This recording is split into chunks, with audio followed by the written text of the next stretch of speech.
without further ado, Head of Delivery, brains of the operation, David.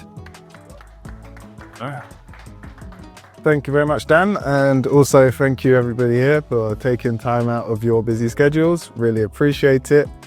Got some interesting stuff to tell you. I've been doing Salesforce for about 10 years now, and I've been on all sides that you can be on. I've been a customer, I've been a consultant, so actually building it out. I've been project manager, and I've been kind of delivery manager, which is what I'm focused on now. So I've kind of thought of, if I was to go back to when I was first a customer myself, what would I have told myself that would help me to be able to go through that journey and be successful and make it easier? Because it can be hard work making sure projects are successful. I know a lot of us see the kind of metrics about projects failing, especially in IT, and how to make it a success is kind of not just in the product itself. Often at times there's things in the organization process where you approach things that make a massive difference in the end result that you get. So I think the first thing I wanted to kind of touch on was the journey that you go through, right? Time to get that ROI, you've got the goals, the business, I'm sure everyone's got their metrics. The CEO is saying we need to grow by X in certain amount of years and saying, how are we going to do that? And you're saying, well, I need to buy this tool, and they go, how much does it cost? And you start saying numbers and they go, not sure. And your job is to then try and prove it, make it make sense, and get their buy-in. And I think just having an understanding of what that experience is going to be like. So for example, the first 3 months of that project, I think Sarah gave a really good example of, it can be stressful, it can be tough, but it's worth it, because in 3 months, rather than everybody ringing you, you have people calling you up to tell you, actually, I like this. I didn't think I would, or at the beginning we were thinking, I'm used to the way I work. But I think the biggest thing there is that if you bring people on that journey and you explain to them, yes, it will be a journey.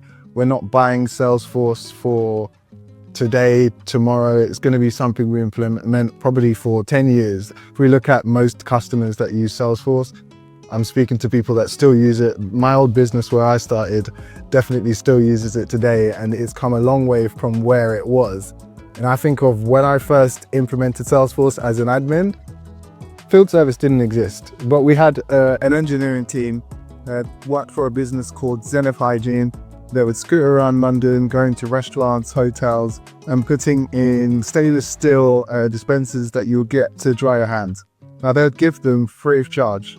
So it's a big deal to actually see asset value, how much have we given out, it's on load to companies, how many times are we servicing it? When you go to a Wetherspoons, how many times is it being broken down and vandalized because people are messing around?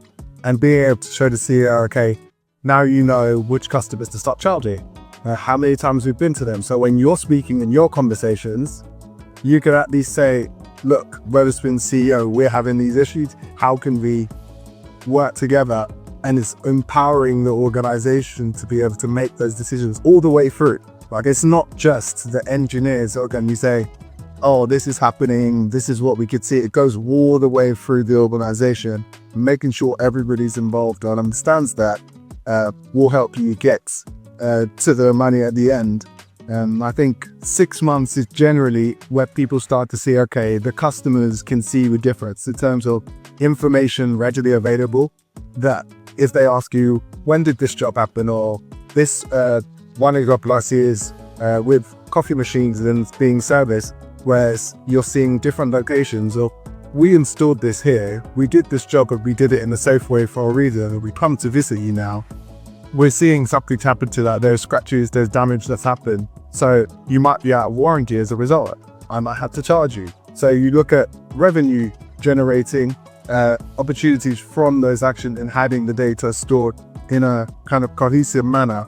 I think one of the big things to know about this is that, yes, field service is a key reason that we're all here today, but Salesforce is a platform, and the view of time that across your organization is what separates a lot of other products out there, where I've seen many other tools which are great at what they do, field service. Some are specialized to an industry, some are simple, easy to use, and have their own great features. but there's very few which do it all together and are flexible and customizable to your needs. So in many cases, we see businesses choose a product, and in 2 to 3 years or 2 years, then they move to Salesforce because they've outgrown it. And when you think of the investment and time we put into that, projects aren't easy. Do you want to go through those things 2 times, twice every 5 years? If you start looking at the cost and the opportunity cost, that's when you start making decisions about, okay, as an organization, going through change, the easiest way to do it is the amount of change that we do, right? And make it simple and make sure you're investing, okay, if we do have this, how do we build on top of this platform? How do we make the Lego blocks actually play together nicely? So with that, I'll just move on to the next one. And I had some fun this week. I played like putting these slides together. Was some of the things in Discovery. I speak to a lot of businesses, Hickory Tracks, over 300 people we spoke to in just 1 year alone. So every day I'm getting a flavor from the different business of how they run their organization. And I think one of the key things I always try and make clear is like, what's your special trait? What makes you different from other organizations? Because if I ask everybody in this room, everybody probably will be able to give me an answer in 10 seconds and be clear about it. But if you were to do that in your own office with your colleagues and you all said it at the same time, how many of you think you would arrive at the same answer? I'm confident that everybody's on the same page, and those things are what affect you later in the project as you go through, because no doubt you're going to see amazing features and see we can do this with AI, we can do this in this area, and it all looks great, but why are we really here? What's the thing that's really going to contribute to our organization and say, we're the best at this, we're the first to respond to issues, or we have national coverage and we want to make sure. You need to protect those, because those are your assets really. When you're looking at any tool or platform that you use, it's about, okay, how do we amplify what makes us great and then start improving the things which we're not so great at, right? So to be successful in that project, you should always be reminding yourself and saying, we need to protect this. This is our most important part of a project. Not that, okay, 6 months in, we realize we can do this, or 3 months in, we can do that, and keep adding.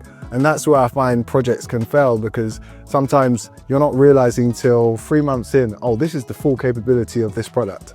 It can do all of these things, and you're like, yeah, let's put it in. But really it is a journey and a roadmap, and doing the project and going live is just the first part. It really goes on into, okay, year 2, year 3, what do we do? How do we get the most out of this? And I always say, like, you're looking at the budget and you're saying, okay, yeah, let's squeeze the most out of this. Salesforce is constantly iterating. So every year it's the same for you guys as well. How do we keep squeezing this, make sure we're getting the most out of it, not being left behind? And how does it tie up to us as a business?